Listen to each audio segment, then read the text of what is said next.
Hello, my name is Randy Silva. Welcome to my channel. I've been covering a number of different Christian topics. The current one is on the kingdom of God, and this is part 4 of that series. So let's go ahead and get started.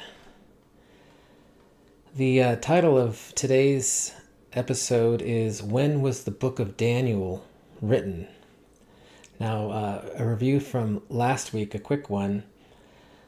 We were talking about Isaiah chapter 2 and how it relates to as a prophecy of the kingdom of God. We also talked about how biblical prophecy is written in mysterious, enigmatic prose that is cryptic and difficult to interpret. But that's intentional, but that sometimes an interpretation is given in the text by God or an angel, and those passages should really be scoured. They're very useful.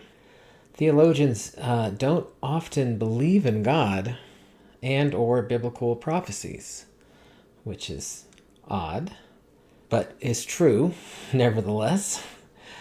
And therefore, those who believe that way try to date prophecies later in time to eliminate or reduce the time between the authorship and the fulfillment of those prophecies.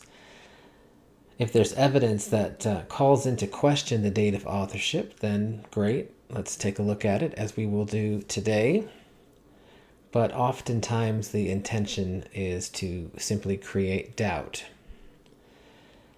I believe Isaiah chapter 2, verses 1 through 4, is a prophecy written around 750 BC and prophesies about the kingdom of God that would start later in the last days and in Jerusalem, that all nations would stream to it, and that the new covenant would go out from Jerusalem, and that it would not come through war or in a time of war. So, let's get started. And so last week we talked about Isaiah. This week we're talking about Daniel. But before we get into the prophecies of Daniel, we need to talk about the date that Daniel was written. Now, the number of prophecies in Daniel is really astonishing, and their specificity is amazing.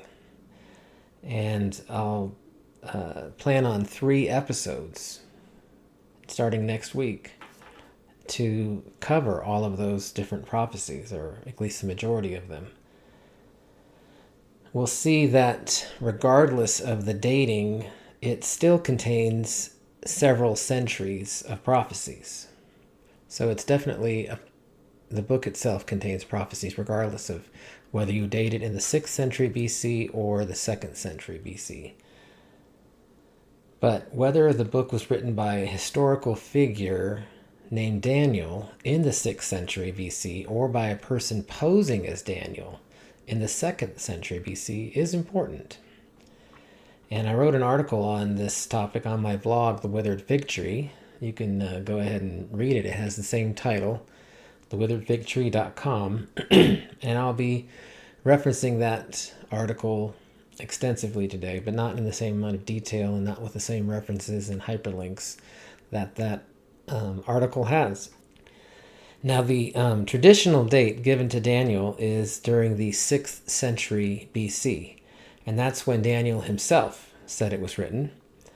And he writes in the present tense that he lived during the Babylonian and Persian empires, during the reigns of such historical figures as King Nebuchadnezzar and Cyrus the Great. But let's look first at some evidence that it was written in the 2nd century BC. It is true that the majority of theologians today believe that it was written by a person well removed from Daniel and his contemporaries by around 400 years in the 2nd century BC. And if you search the internet for when was the book of Daniel written, all of the top hits will say the 2nd century BC. So we're fighting an uphill battle. It's not until further down that one finds hits that discuss the 2nd century versus the 6th century.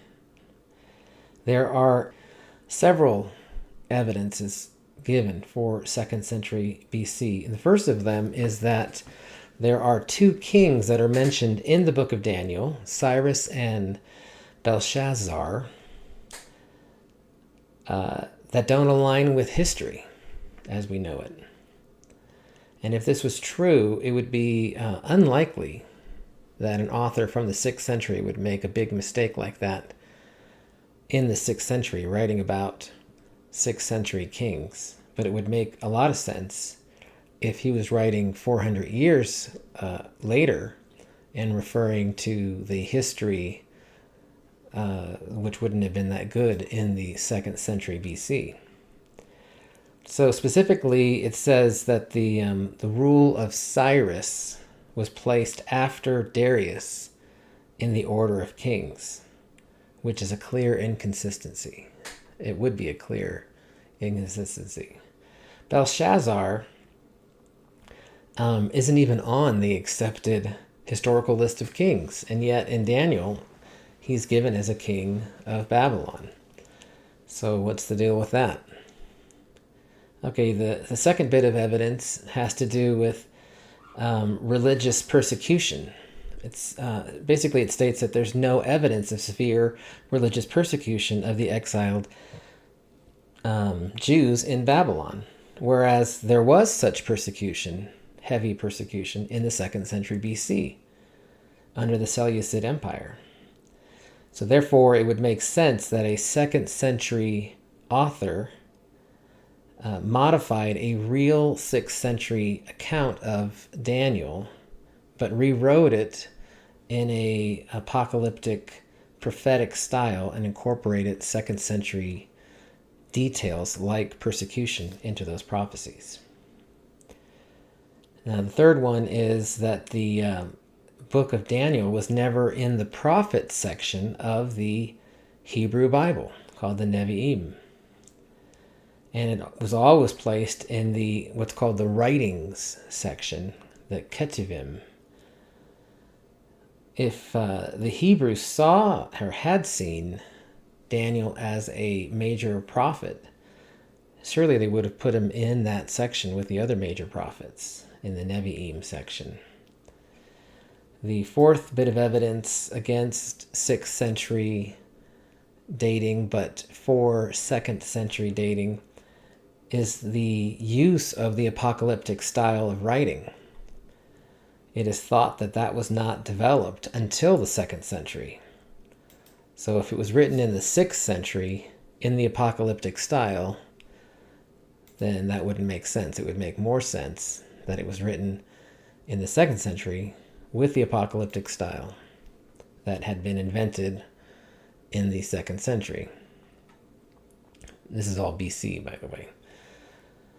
Now, given that it was written in the apocalyptic style, this style of writing, which involves all kinds of imagery and symbolism and numbers, it gives the author a lot of freedom to tell their story. It gives them a lot of poetic license. So therefore, things like intertwining history with pseudo-prophecy into one narrative would be expected. Whereas if it was written in the 6th century, you wouldn't expect that.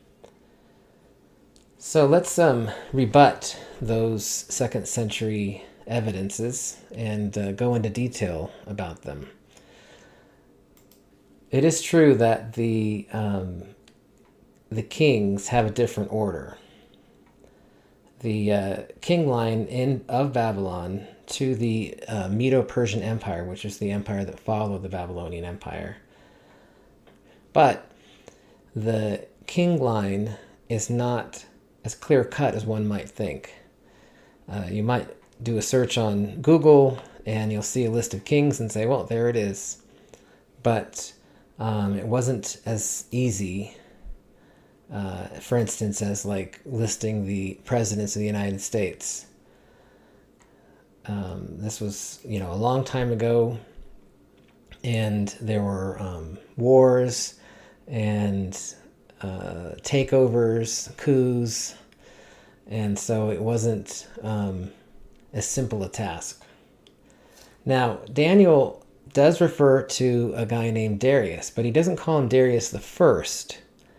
So if it went Cyrus and then Darius the First, that would be a clear problem. But he says it goes from Cyrus to Darius the Mede. And this is because Darius the Mede is a different person. Darius the First did come after Cyrus. He was a Persian, and his father was Hystapes. Now, Darius the Mede, on the other hand, was a Mede, obviously. He came before Cyrus, and his father was a man named Xerxes. That's given in Daniel chapter 9, verse 1. There are several possibilities as to who this Darius the Mede was. A lot of times you'll see in history that people were renamed or given multiple names depending on their heroic feats and so forth. So he may have been a guy named Gubaro, who was the general of Cyrus. And he was the one who defeated Babylon on October 12th, 539 BC. And then he would have ruled it until Cyrus took leadership there in 530 BC. Of course, they didn't have planes and trains, and so it would take time for the king to move or travel to Babylon. And so who would rule in his stead? It would be his general. And it's possible they would have given his general this heroic name of Darius. Whoever he was, though, one can see listing the leaders in a distant age isn't as simple as just looking it up on Google. Rather, the list of kings and rulers in Daniel's actually is evidence that it had been written in the 6th century by a person who had intimate knowledge of these times. Okay, so let's look at the second thing that was stated about Belshazzar. He's listed. He's given in Daniel chapter 5, and like Darius the Mede, he was not on the standard kings list either. But there was a recent discovery about 20 years ago in one of the ziggurats of Ur that says that Belshazzar was a co-regent under Nabonidus, who had stolen the kingship from Nebuchadnezzar's son, Evil-Merodach. It says Nabonidus was into the occult. Seems like a nice guy. He became disinterested in leading Babylon. Therefore, he appointed Belshazzar, Nebuchadnezzar's grandson, and he did the actual ruling. So that's very interesting that you later on find history that supports the Bible, and here's another case of that. Okay, so then there's this talk about persecution, that there wasn't a widespread persecution in the 6th century, but there was in the 2nd century. And Daniel mentions this severe persecution. So this one I think is a pretty weak argument, because who gets to define severe persecution? And the book of Daniel really isn't meant. That's not the focus of Daniel, whether there was or wasn't persecution against the Jews. It does describe a general harshness and tyrannical tribalism of the time. And so I would argue that there was persecution all the time when Israel and Judah were under exile by other nations. That just makes sense. So then in terms of the book of Daniel and where it was grouped, it's true that it was grouped with the Ketuvim, which is the book of writings, and you find other books like Psalms and Proverbs and Job in that section. The idea is that since it's not grouped with the prophetic books like Isaiah and Jeremiah, that the Jews understood it to be a story and not real prophecy. But I think also that is a weak argument. In early Greek manuscript, Daniel was grouped with the prophets. So the the list of books, they would move around. And also in the Greek manuscript, the historical books of 1st and 2nd Chronicles were in the Book of Prophets, which they're not prophecies, they're historical writings. So it wasn't a strict categorizing that was done. And then the idea of Psalms is, you'd say, well, that makes sense, it goes into the writings. But Psalms also contain some of the most poignant prophecies of the Messiah. And yet it has never been grouped in the prophetic books. Daniel does differ from the other major and minor prophets in his prophecies. And his prophecies, unlike those other prophets like Isaiah and Jeremiah, who prophesied against Israel and said, talked about how Israel was not following God's law and bad things were going to happen to them, Daniel doesn't talk like that. And that could be a reason why the Jews categorized it differently. Now, the next part of number 4 about apocalyptic style. It's difficult to know when the style was developed. And one thing is certain is that it didn't happen in a day or even a generation. It developed over time. So basically, who's to say that the book of Daniel wasn't written in the 6th century, and that is when the apocalyptic style began to develop? There are other books of that time, or before that time, like Isaiah, that begin to use versions of apocalyptic style. It could have been in part of the evolution of the style of apocalyptic writing. Now, one thing to make note of is that nowadays, when you think of apocalypse, we think of the destruction of civilization at the end of days. But that's not the same as apocalyptic style. Apocalyptic style does not have to be about the end of days or the destruction of the universe.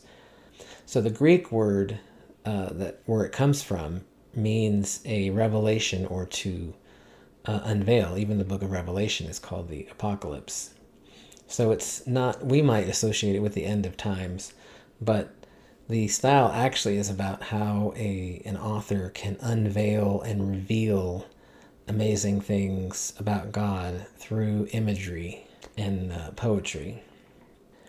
There were some other books that were written around the same time as Daniel in the 6th century or a little after, like Joel and Zechariah, that used this apocalyptic style. So it just makes sense that Daniel being written in the 6th century could have been the start or around the start. Okay, so the next section, or the next argument was that apocalyptic style gives the author freedom to tell their story by way of drama, symbols, and vivid imagery. But you have to think, what does it mean? What would it mean? Kind of like we were talking last week about a model of God. What would you have to believe in order to believe that Daniel was written in the 2nd century? You would have to believe that there was a person in the 2nd century that had some knowledge of history from the prior 400 years and wrote as if he were Daniel in the 6th century. And he wrote the past history to this guy as if it was prophecy to this fictional character in the 6th century. So that would be strange, I would think. The other thing is that there's no doubt that the book of Daniel claims to be prophetic. It uses such phrases as, this will take place in the future, or for it concerns the distant future. And in another place it says, to seal up vision and prophecy. So most theologians will say that Daniel was a historical figure and perhaps that a pre-Daniel book existed. But then some unnamed 2nd century author took the story and adapted it to the persecution and suffering of Antiochus IV. I think this stretches biblical authenticity too far. Okay, so what is the evidence that Daniel was written in the 6th century? So we have the for and against being written in the 2nd century. What about evidence that it was actually written in the 6th century? So, as I mentioned earlier, the fact that the author included obscure elements like little known leaders lends credence to its 6th century authorship.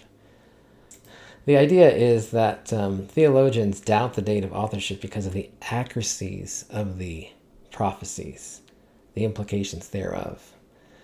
And so when theologians look at just how accurate, and we'll talk about this in the upcoming weeks, Daniel is, that was the first thought. The first thing that came along was, wow, these things really are talking about, they're definitely talking about the future if this was written in the 6th century. And that would be supernatural. That would be, that would have to have come from God. And so then they secondly set out to, well, what if it was written in the 2nd century? And then started to kind of pick it apart. Okay, and then while there were many interpretations of later prophecies of Daniel, Daniel lived around 620 BC to 538 BC. There is decent consensus on the first 400 years, from 539 to 146 BC. So this is why I believe and argue for its 6th century authorship. It's the accuracies of these prophecies from the 6th century until the 2nd centuries.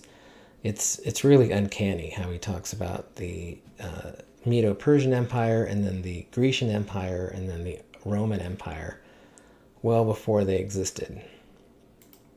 So another important reason to believe that Daniel was written in the 6th century is because of Jesus.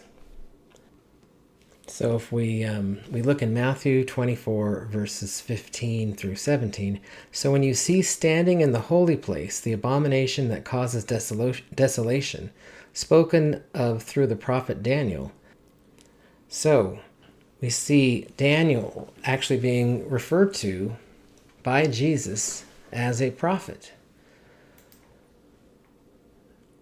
So would Jesus refer to Daniel as a prophet if he actually was some guy in the 2nd century who was pretending to be Daniel in the 6th century, who would have had some prophecy from the 2nd century BC up until the 1st century? Would Jesus do that? And I think the answer is no. Now, the other thing is that Jesus says, when you see. So this means that Daniel's prediction of the desolation of the temple had not occurred yet. And this is very significant because the temple was severely desecrated by Antiochus IV in 168 BC. So the people who say it was written in the 2nd century, they say that the abomination is the abominations that Antiochus IV did. And that definitely was bad things that he did. He cooked pork on the altar. He turned it into a brothel. Killed 80,000 Jews. Enslaved 80,000 other ones. He attacked on the Sabbath because he knew that they wouldn't fight back. So he was a bad dude. And he did bad things to the temple. And so, it could be that he was referring to this abomination as that time. But Jesus says, no, it wasn't that time. It's still yet to be the abomination. And that abomination, I believe, is that it was in 70 AD, which was a worse abomination because the temple was entirely destroyed. As Jesus talks about in this chapter in Matthew 24, he says, not one stone will stand on another. And so I say that Jesus gives a great case for why the book of Daniel was written in the 6th century. So when you combine all of these facts, I think that it demands that Daniel was written in the 6th century BC, and that his prophecies are amazing ones and astonishing, and really give credence to the Bible and authenticity to the Bible. And so that is the topic of the upcoming 3 episodes starting next week, and then the 2 weeks following that. We will talk about those prophecies. Specifically, we'll dive into Daniel's chapter 2, chapter 7, 8, and 9. And there's other prophecies in there, but those are the main 4 chapters about the coming kingdom and the coming Messiah. So thanks again for tuning in today, and a bit of a theological dissertation, if you will. I wouldn't have to do it, such a dry presentation, were it not for these unbelieving theologians who make these claims that it was written in the 2nd century. But since they do, I thought I would spend some time talking about it. So thanks again for joining me. Reminder to like and subscribe, and have a great week.